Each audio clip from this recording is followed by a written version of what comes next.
New Den, new rules. The second season of reality competition series Drag Den Philippines gets underway. Episode 1 premiered last January 18th, and new episodes will be out every week on Prime Video. Before the show's premiere, I got to speak with award-winning host and legendary Fil-Am drag queen Manila, Luzon, as well as co-host Nicole Cordoves and Sassa Gurl, and director Rod Singh. And they told me what to expect from season 2 and why it's going to be bigger and better with more sparkle and glitter.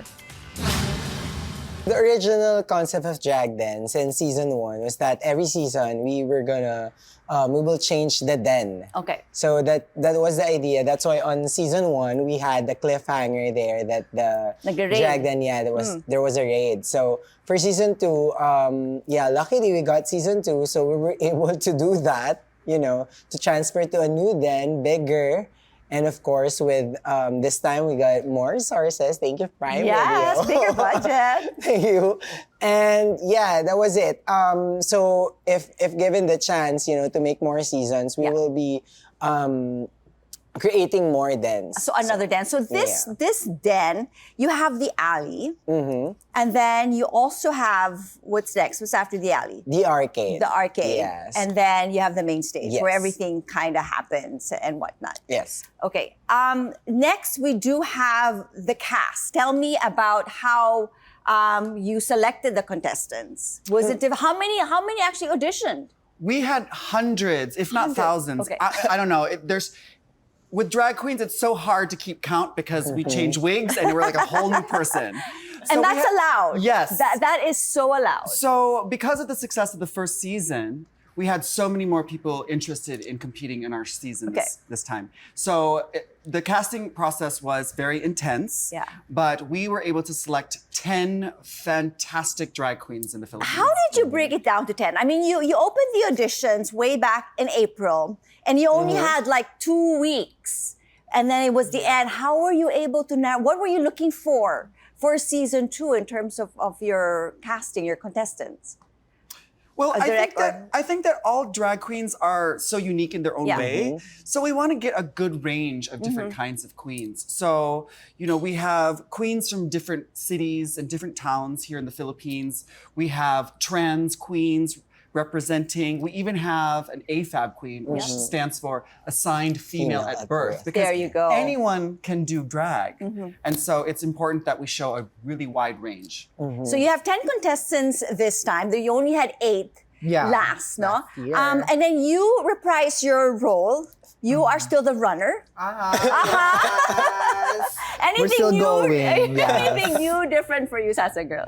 Well, last year I was very, parang I don't know what to do actually. Oh, you didn't know what to do? Kasi, of course, most of the drag competitions that are available, they don't have like a host functions like Sassa Girl, Yes, right? okay. So it's like something new to a drag competition. So I was like, sige, gawin ko na lang yung yung kung anong ginagawa ko online and what not. Being a content creator. Correct, di ba? Pakita ko na lang yung personality ko and all, di ba? So ngayon sa season 2, anong pagkakaiba? O ganun pa rin? Sa season 2, medyo mas self-aware bongga. na ako. Kung ano yung dapat kong gawin. At hindi na ako masyado naglalaro. Trinabaho ko na. Sige. Kinarir mo na. Kinarir mo na talaga sa season 2. May pinatununguhan na yung pera ng Prime Video. Buti na lang. ka na. And for Nicole, the guest, I mean, you are back as the dealer. Yes. Still as a dealer. I understand that you have a crazy lined up of guests, of judges for this season. Yeah, I think it's a heavier set of judges this time, especially since we also have drag agents with us. So more expertise and opinion on the production, the drag queens themselves, their brands. I think there are more people weighing in on it, and it makes it so much better. Like, it's a bigger, better, and I think more informative show because coming into season 2, I feel like we poured out all our ideas, our passion, our blood, sweat, hard work into it. We didn't leave a stone unturned. And I was like, okay, what are we gonna give in season 2? But then direct with all the ideas. It's like, okay, here's the deck. It's gonna be bigger. It's gonna be more colorful.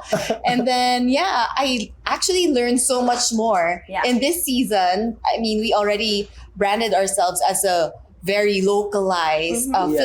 We wear the Filipino culture on our butterfly sleeves very proudly. Filipinos for Filipinos. Yes, but then it just goes to show that just the same way as it is in pageantry, where we see the national costumes every year, there's so much more to learn because our culture is that rich. Correct. And I think the queens this season educated us and will educate the viewers even more with stories. And speaking of colors, Derek, I heard there are more colors this year when it comes to the set. For this set, the treatment is more of psychedelic. So we were playing around the puns on, with our, with what happened in the previous,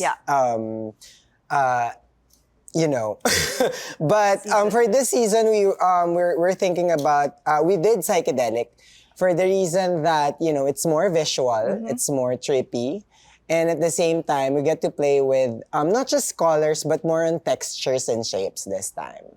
Okay, and also understand, a lot has been learned from season 1. You come back in season 2. You have a new den. You have 10 queens that are vying for, Drag Supreme. You have extensive lineup of judges, but you also changed the game just a bit. Did we change the rules just a bit? Are we keeping the same concept as what you had in season 1? Well, I think that what's great about our show is that we like to keep everyone on their toes. Okay. We are on our toes. Yeah. And that's not just because we're wearing really, really super high heels. But we want to make sure that when people come into this competition, they don't really know what to expect. So we like to throw like a little wrench into the gears and trip people up. Are you allowed to talk about the challenges that we can look forward to? Well, actually, yeah. Okay. We like to reuse some of the themes and challenges from the last season and expand on it and see what else we can do. What will stay and what are you going to change? Are we still going to have the you say that really well. You say that. You have mastered that word. Are we still keeping that with the wrecking ball and whatnot? Well, the wrecking ball remains. Okay. She is the symbol. She is the icon of our show. But what we really wanted to do is be able to showcase the talents of the queens and what they usually do when they perform live in the nightclubs and in the bars. So with the bigger budget from Prime, we were able to afford some rights to music. Yeah. Okay. So instead of just having them try to dodge a wrecking ball, we have the queens now lip-syncing songs to a wonderful sets of musics. And speaking of songs, you came up with a wonderful song, your Pom Pom. Oh yes, How was that featuring like? Sassa Gurl. Yes, lovely rap, and of course, Derek, you also helped collaborate. I mean, it was wonderful.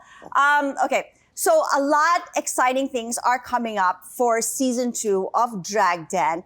And we also come back with you having a new award. Well, actually, Asian Academy Creative Awards of, entertainment host. Congratulations to you. Thank you, salamat. And I just got back from Vietnam where I won the Asian Television Award for Best Entertainment Host. Yes. So it is quite an honor for me as a Filipino-American to showcase Filipino drag artistry to the world and to bring those trophies home from to the Philippines. It's really great for our show, to showcase Filipino culture in this unique way that hasn't really been seen before. And for all these Asian entertainment, media industry people to recognize us and give us our merits, it's really important. And I'm very proud and honored to be awarded those. Okay, so before I let you beautiful ladies go, do tell us first what excites you the most with season 2 for Drag Den. Sassa Girl, ikaw. This is a new flavor, especially Drag Den is surprising every season, and we are very excited for this new season because there's a lot talaga na maluloka ang mga tao. Ayan, o This sige. is very Pinoy na Pinoy. Yes, Pinoy na Pinoy, new flavor. Ikaw naman, direct.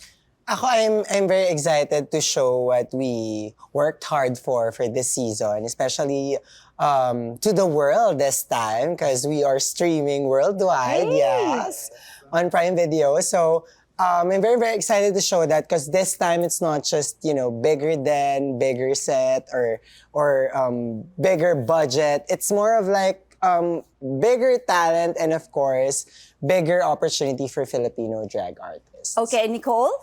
I think it'll be the emotions. It was all over the place. And with a bigger set, mas marami silang chance magkalat ng But like, it was a wild ride. Like, everything exciting, everything dramatic. Okay. We got it for you. And lastly, Manila wins on. Wins on.